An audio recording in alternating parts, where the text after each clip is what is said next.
What if life is a simulation? You're living in a simulation. Oh, a beautiful soul. I believe we are. And I'm going to give you a perspective that may help you in your life. It's helped me get through all the fuckery since 2020.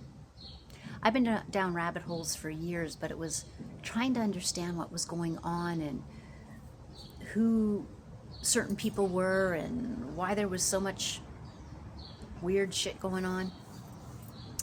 And trying to understand why some people were super successful, they got away with shit, why some people struggle. I've struggled. I'm not going to lie. I had low self-worth, low self-confidence. I had to work hard for money, a couple failed marriages, stuff like that. And I just couldn't figure some stuff out. I guess I got too much of an analytical mind, but I was searching for the truth because I spent years doing all these healing modalities, trying to improve myself, trying to heal myself. And yeah, I mean, I saw progress, but I didn't see real changes out there. And I kept thinking like, well, one, what's wrong with me? Why am I not getting this? And two, it's like I was searching for something. And I didn't know what I was searching for. I really didn't know I was searching, but I was. And I came across this guy.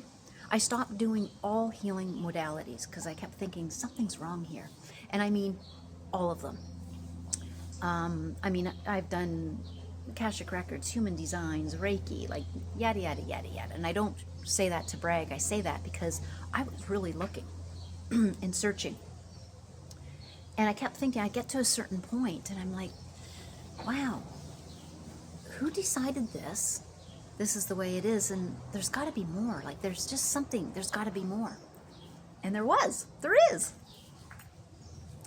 So, you know how that saying, you're a spiritual being having a human experience, gets tossed around a lot. Love and light, I'm a spiritual being. But what are we embodying by saying that? What are we truly understanding? If we are spiritual beings having a human experience, if we are a God particle, if we are like that water droplet that has all these experiences when it rains, dries, in a puddle, in a pool, in a stream, and then it goes back to the ocean, where does that water droplet start and stop? When it's in the ocean. And that's us.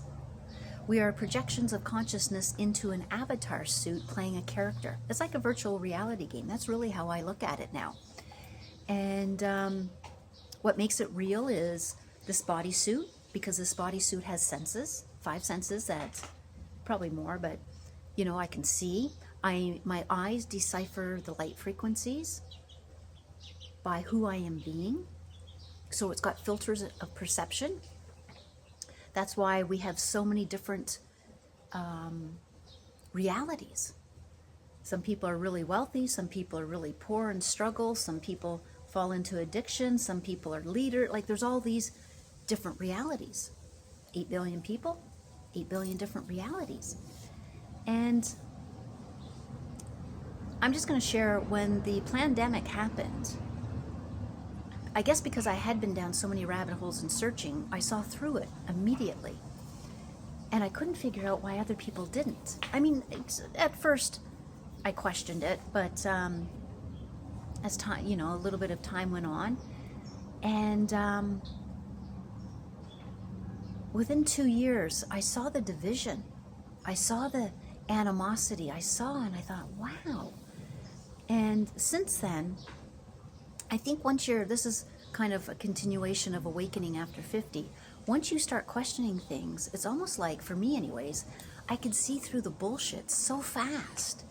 And I would talk to somebody and I'm like, wow. I just let everybody have their perspective, because that's what it is, right? Everyone's got a perspective. I didn't argue. I stopped arguing. I stopped trying to convince, because I thought everybody wanted to know the truth. And it's not that they don't want to know the truth, is if we're projections of consciousness, and this is a simulation. And quantum physics really is proving it.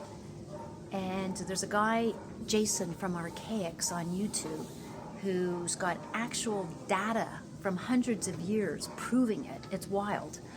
Then we're just at different levels of the game. And maybe some of us have played this game 10 times, 100 times, 1,000 times, maybe more. And other people are still newbies. They're attached to the material plane, the physicality of it, where some of us we've been attached, but then we're like, no, there's got to be more. There's something else. Yeah, because we're spiritual beings having a human experience. So that saying that life is created by me, for me, through me, because I'm moving through time-space, not to me, because I'm not a victim, is more powerful. And it's really helped me just become more of the observer, let people have their perspective. I might throw them a question or two and see their response. And where I live here in Mexico, I live in one of the biggest expat communities in the world, and there's a lot of older people here. Older. That some of them may be awake a little, most of them aren't, and that's okay. That's okay. I just know not to engage in certain conversations. And that's okay too. I want to respect where they're at. And I expect the same. So if we are a spiritual being having a human experience, living in a simulation, well, you've heard this, I know, before. You are the writer. You are the dreamer. You are the coder. You are the programmer. You are the main character. You have total control over how your reality plays out. Our job is, here in this game, the what and the why. The grander part of you, it, the field, God, universe, whatever label you want to put on it, is the how and the when. And if you notice that through some of our programming in the indoctrination camps called school, that even businesses, you got to do a business plan. You got to do it this way. It's got to have steps. How are you going to get there? What are you going to do? And it's like, some of it's valuable, but it's also, what about the energy? Who are you being? Where's the flow? Because your reality always reflects back to you who you are being. So simulation, holographic reality, it's kind of the same thing, right? But it comes back to you being the operant power. Always. Always, always, always. And they've got us conditioned. I keep getting things falling on me. Conditioned to focus on the problem, problem, reaction, solution, the problem, where the problem can also be the past, right? I had this problem when I was a child. I had this problem. I keep having this problem. I'm not good enough. I can't. Yeah, but. And I always say, especially to myself when I start doing that, argue for your own limitations. So in time-space reality, if this is a hologram, it's only now. Why not focus on our dreams, our desires in the moment of now, because we can't be in two places at the same time. The past is over. Time-space reality, it's only existing now. And every time you think about it as a memory, you're thinking it in the moment of now. So it's okay to let it go, because we're not our experiences. We're not our experiences unless you believe that you are, then you are. Because reality always has to prove you right? But if we are in a simulation, we're the coder, we're the programmer. I wish I would have played some video games, but I didn't. I'm not into that.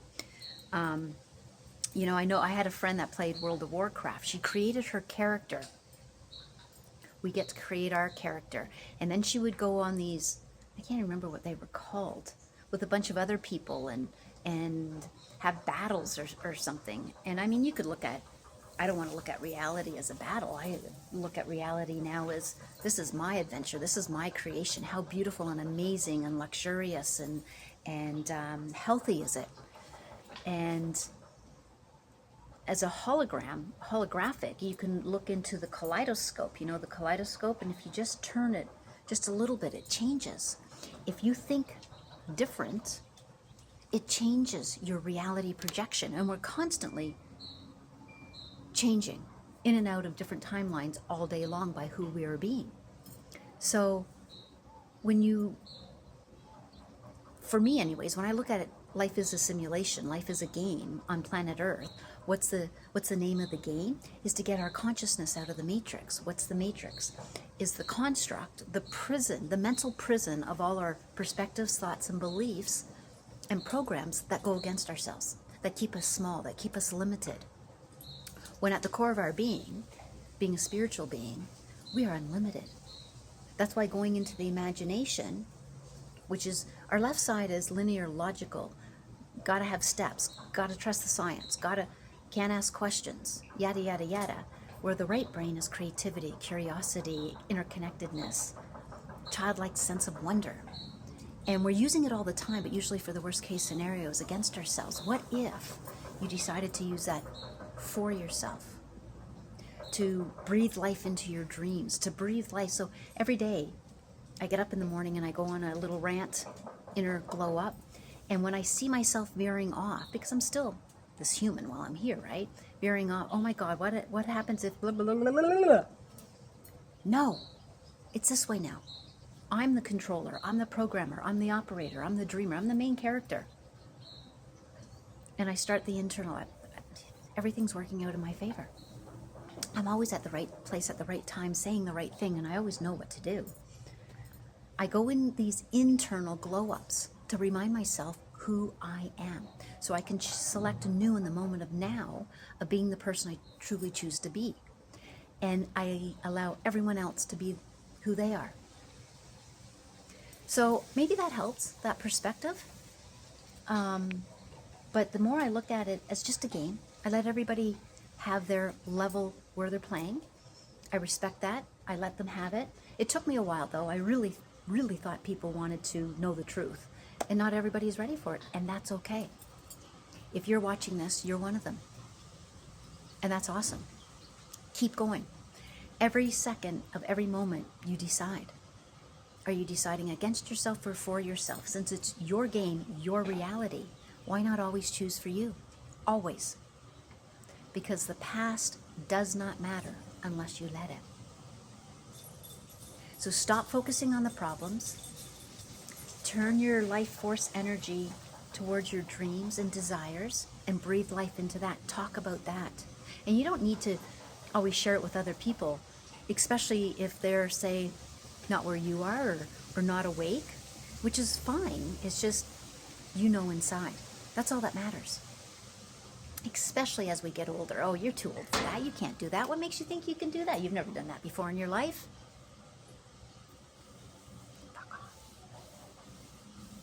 That's why you go on internal glow-ups. This is a game that you can win.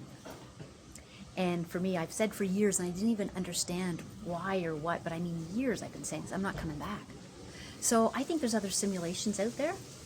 Simulation is, you can only simulate an original. There's something else out there, and we know there's something running this reality, but we don't know what. That's why Jason from Archaics is so cool. Archaics is advanced research of chronological history of artificial intelligence X. So X is something controlling this reality. But the thing is, you're way more powerful. Way more powerful. It's the perception that we're not, that we're little, that we're limited. As within, so without. Go within first. And man, you can play this game at a much higher level. So I hope that perspective helps. Actually, I'm going to assume it did. Assumption is huge. We've been really good at assuming things not in our favor. Maybe it's time to assume things in our favor. So on that note, I'm going to assume you're having a super fantastic day, and thanks for being here.